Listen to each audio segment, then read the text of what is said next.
So it's day 66. We were out the camper van a little bit earlier today.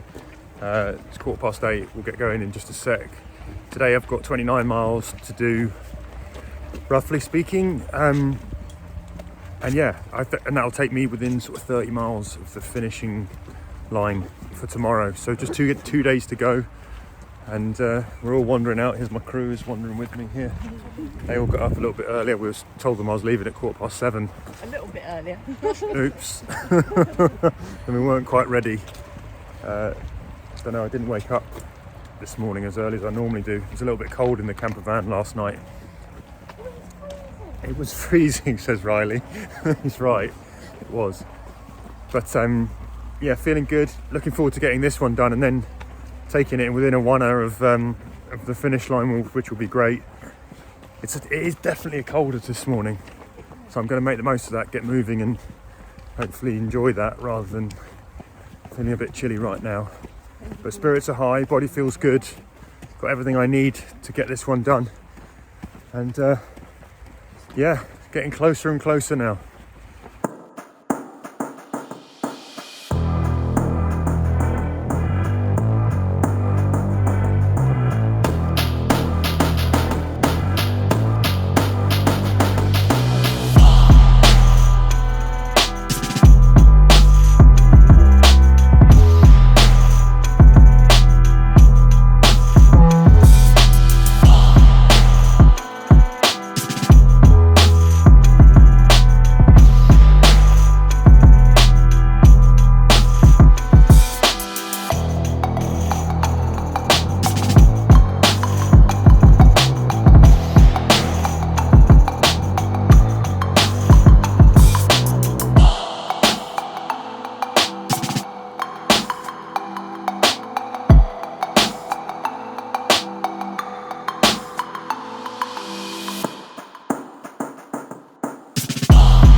For today's run, I wanted to dedicate to my sister.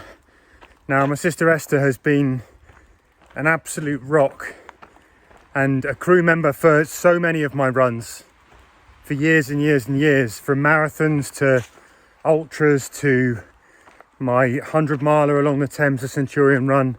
She's been an ever-present and just basically she'll do whatever it takes at times to help me out and to make sure I achieve my goals. She's been like a constant, and without her support I wouldn't have completed many of the runs that I've completed. So I'll give you one example of this. When I was doing the Thames Centurion 100-miler, my sister had crewed all the way through the night. They went back to a hotel about 3 o'clock in the morning, and then they had to come back down again at about 5 in the morning. I walked into an aid station with about 20 miles to go, and I was absolutely broken, absolutely beaten up. I was in bits. I couldn't even think straight. And she sat down in the aid station with me, having had no sleep herself, and she was talking to me, and she just said to me, she was basically just trying to help me, ask me what I needed, what do you want, and I turned to her and I looked at her, and in one of the, I guess with just a proper broken grumpy, I just told her that I needed her to shut the F up. And I don't know where it came from. I don't know why I said it. I was just busted. And do you know what? She turned round, smiled, carried on and got me some water or something. Gave me a hug. The minute I'd said it, I knew, and it nearly got, I nearly broke down right there and then, and I knew that I'd said something really nasty out of nowhere, and she just brushed it off because she knew that it came from nowhere. It wasn't meant. And out here, she's been incredible. She's been helping with me with my accommodation every single day. I send her a message with about 3 hours to run, say, I think I'm going to finish here, can you help me? And she immediately finds somewhere, sorts that out. She's come out for this stretch, this last stretch, and there's nothing she won't do. Won't get up, can't get up early enough, or whatever. She drives anywhere, she'll do anything. I know if I called her right now, wherever I am, she would come here. She's just a wonderful sister who has given everything to me to help me finish this challenge and many others. And I'm so proud of her. You know, she's got 3 beautiful children that she's been a wonderful mum to. She's the most caring person. She'll look after everyone and anyone. And she does so much stuff for other people, often to the neglect of herself as well, including me. And I just salute her. She's just an absolutely wonderful, beautiful person. And I feel very lucky to have her out here with me for this. It's such a special thing to do with her. Esther, this one's for you, and I love you to the moon and back.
So we are at the end of day 66. It's very late. It's about 10 o'clock. Finished my run quite a while ago, but for various reasons and issues we've had with camper vans, not finding a place to put the camper van, with driving to accommodation, and also basically just lots and lots of faffing around means that I've gotten late, been trying to chase the internet. And so I'm just shooting this video late, tired, and with one more day to go. But all of that aside, I've had an incredible day today. It's the run this morning was absolutely fantastic. It was like Germany, the German Danube knew that I was feeling quite emotional from the beginning, and then just served up one of the most beautiful runs that I've done along this river. It was stunning from beginning to end, and I just stopped and took my time to drink it all in. I took so many photos today, and just found myself walking quite a lot, actually, just keeping it kind of low and slow and steady. I wanted to make sure I got to the end intact for sure, but it was the kind of place that makes your eyes kind of bulge. You can't quite kind of take it all in with all the kind of the views around you. It was perfect kind of running, mixing kind of trails and then a bit of tarmac. It was ups and downs, but not too steep. You know, some of it was through shaded woods, some of it was then you'd break out into these kind of open valleys, running through gorges, across loads of bridges. Not too much kind of straight line running, which is, you know, if you think about how this kind of started in Romania, when you were just cutting along these big main roads for hours and hours in one big long straight line. This was the opposite. The Danube has shrunk, you know, it's now, you know, I could basically jump across it in 2 or 3 jumps. But it's really pretty, it's beautiful now. Kind of, you've got lots of little waterfalls, and it sort of babbles a bit more. You think about kind of all the mighty sort of power that it's had further down in Romania and Bulgaria, and, you know, all these massive ships that go down it and transport God knows what. And now you basically got just about enough room to put a canoe on it, and it's quite incredible to see that. I'm expecting that to continue further up. I had one twinge on the foot, I think about sort of 20 miles in. One of the tendons decided to let me know it was there, and I had a moment where I thought, oh God, not today. After all this running, you're going to come back and do it today. And I walked again for another mile. And then just when I really, really, really relaxed and started to enjoy myself, I had the music on, I had about 5Ks to go. And I was just having the most wonderful time running through this gorge. And then the path that I was following on Komoot, my mapping tool, I wasn't following the Eurovelo cycle route today. I was trying to stick much closer to the river to hug the line. And it showed on Komoot there was a path. That path suddenly came to an end. It was blocked, just completely overgrown. So I backtracked a bit and then realised actually Komoot wanted me just to go slightly up to the left. So I started to follow this trail that kind of went up a little bit into the kind of the sort of mountain hillside to my left. It wasn't long before I realised that that was a nightmare route that looked like no one had been on it for years. It was really, really overgrown. It was really steep. There were way markings, little blue daubs of paint on trees and stuff that showed me that this was a trail that would go somewhere. But I wasn't really sure if that would get over. There were fallen trees and God knows what. And it was really steep. At some points, I was on my hands and knees crawling up. There's kind of slipping mud and stones, and I was kind of crawling under these fallen trees, hurdling things, and just not knowing if I was going to make it to the top, if this was going to be another dead end. And if I had to go back down that, I don't know if I'd have made it. It was really, really steep. And I'm obviously in road shoes, and I've got that was 27 miles in, and I was very tired legs. But as with this whole journey, when I've been faced with those things, I just decided, there's only one choice really. I've just got to crack on, just got to get on with it. So I did, steeled myself and just went for it. And I think about 15 minutes later, and I don't know how, a couple of 100 meters or something, I was up and out and onto normal trails and then back down into the town to finish. And yeah, I just thought, well, there you go. There's just when you think if there's a little bit of a chance, you think, oh, this is all done. It's easy. It's in the bag. Running just rolls you another problem to sort of conquer, and it would be boring if it didn't. But I've got through it, and now we've just got one day to go. So in the morning we go and set off early. Got 30 miles to conquer, and this is it basically. This is the chance to kind of go and fulfill a dream that's been 10 years in the making. Do something that no one has ever done before.